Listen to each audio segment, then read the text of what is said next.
Halo sahabat Emma, terima kasih buat kamu yang masih setia di channel YouTube saya Emma Diary yang membahas tentang dunia broadcast dan dunia siaran pada umumnya. Ya, di video kali ini saya akan mengajak kamu sahabat Emma, khususnya penyiar pemula, untuk tahu bagaimana sih cara untuk menjadi penyiar radio, tapi persiapkan langkah-langkahnya seperti yang saya akan bahas kali ini.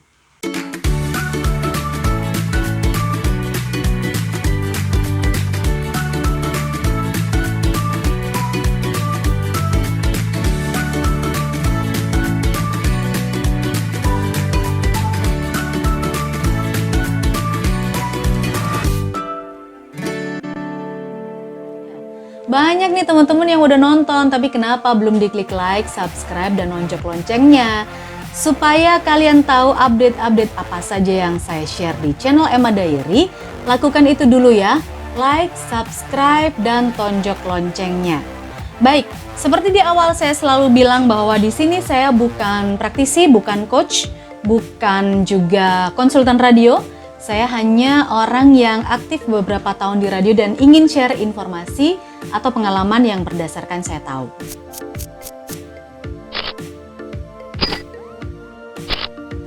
Oke, sahabat Emma, terima kasih buat yang sudah nge-like, kemudian nge-subscribe, dan juga sekaligus nonjok loncengnya.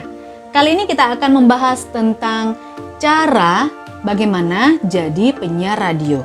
Persiapkan langkah-langkahnya secara detail. Oke, sudah siap?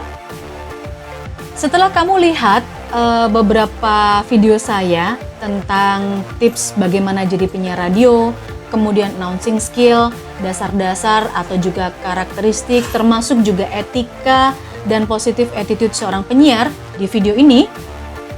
Nah, saya juga kemecer nih, bagaimana sih langkah awal yang harus dilakukan oleh seseorang yang pengen jadi penyiar radio.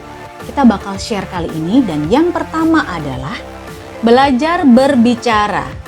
Yang saya maksud di sini bukan kalian yang nggak bisa bicara, nggak ya, tapi kita lihat bagaimana cara bicara itu mulai dari intonasi, artikulasi, kemudian juga tempo, termasuk juga bobot dari pembicaraan atau bahan bicaraan, bahan talk dari penyiar itu sendiri. Itu mesti berbobot juga. Ini tergantung dari wawasan seorang penyiar itu. Kemampuan berbicara seperti ini sahabat Emma itu bisa dilatih kok. Jadi setiap hari kalian yang memang pengen jadi penyiar, berlatihlah tanpa bosan. Dan saran saya kalau berlatih itu lebih baik di depan cermin terus direkam ya. Biar sama kayak saya, dulu saya latihannya juga di depan cermin, kemudian suaranya saya rekam dan saya evaluasi sendiri. Intinya adalah belajar berbicara dan tidak bosan berlatih. Oke, berikutnya cara untuk menjadi penyiar. Kamu mesti mulai sekarang belajar mendengar. Apa yang harus didengar? Dengarkan yang penting-penting aja, itu yang pasti. Dengerin radio, dengerin orang siaran, dengerin orang ngomong. Kemudian dengerin rekaman siaran kamu sendiri. Karena dari situ kamu bisa tahu, bisa punya referensi lebih. Bagaimana sih cara bicara atau cara ngomong yang enak untuk bisa didengar orang lain. Jadi saling belajar dan terus belajar. Intinya adalah belajar berbicara, kemudian setelah berbicara, belajar mendengarkan orang lain. Cara menjadi seorang penyiar yang wajib dipersiapkan adalah wawasan yang luas. Ini tidak bisa dilakukan satu malam ya, satu SKS ya. Sistem kejar setoran satu malam. Tapi ini mesti bertahap, ini terus dilakukan setiap hari. Karena jadi penyiar itu wajib dituntut untuk punya topik bahasan yang beragam, yang di on air itu tidak pernah ada habisnya. Jangan sampai penyiar itu monoton pada satu topik pembicaraan saja, kecuali memang sudah ditentukan topiknya apa. Ada kok yang sudah puluhan tahun siaran di radio, tapi kalimatnya atau bahasanya tetap itu aja. Semacam hafalan gitu loh. Ada yang seperti itu dan itu kurang menarik untuk didengarkan. Nah, cara yang berikutnya untuk menjadi seorang penyiar, kamu mesti mempersiapkan cara siaran atau gaya siaran. Style yang kamu pilih itu seperti apa?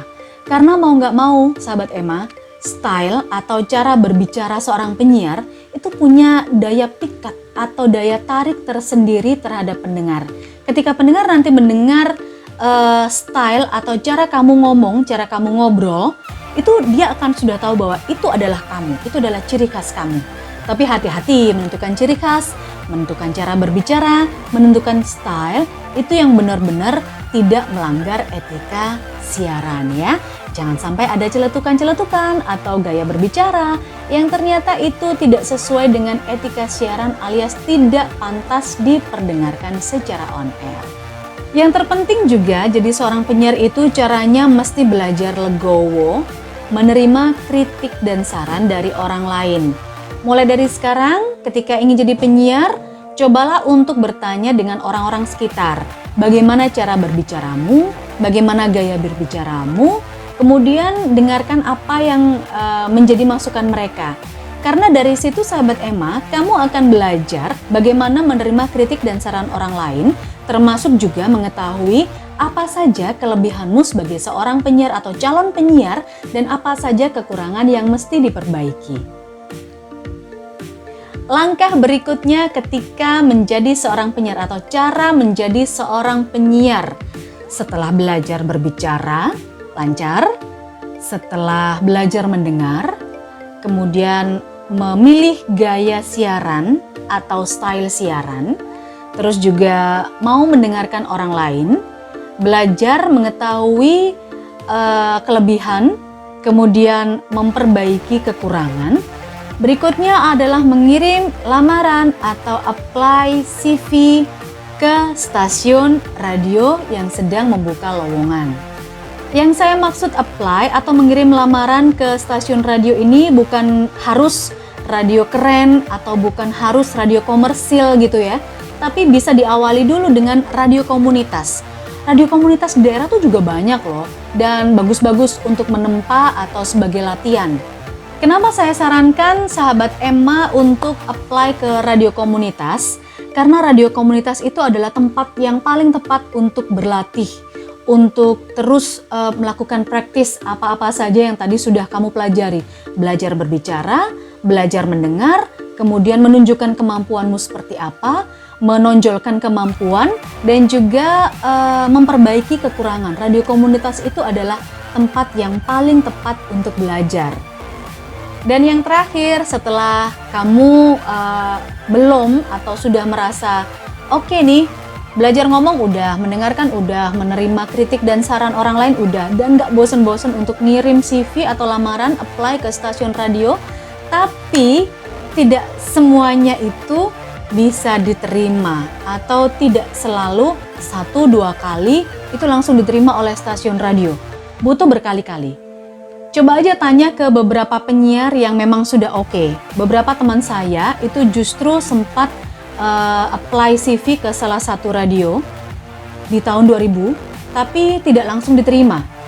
Nah, ternyata 10 tahun kemudian atau 2010, dia apply lagi ke radio yang sama, baru dia bisa masuk. Nah, dari situ pelajarannya adalah jangan menyerah untuk mengirimkan CV atau apply lamaran kamu ke satu stasiun radio. Terus aja dilakukan sesempat mungkin atau sebanyak mungkin, dan jangan lupa diiringi terus belajar dan berdoa supaya teman-teman untuk yang belum punya pengalaman siaran itu bisa dilancarkan juga usahanya menjadi penyiar radio dan diterima di stasiun radio yang diinginkan. Baik, cukup sampai di sini dulu ya. Jangan lupa setelah nonton videonya sampai selesai, diklik juga subscribe dan tonjok loncengnya karena masih banyak hal-hal yang berhubungan dengan broadcast, yang berhubungan dengan dunia siaran, yang akan terus berseliweran di channel YouTube saya, Emma Diary. Dadah!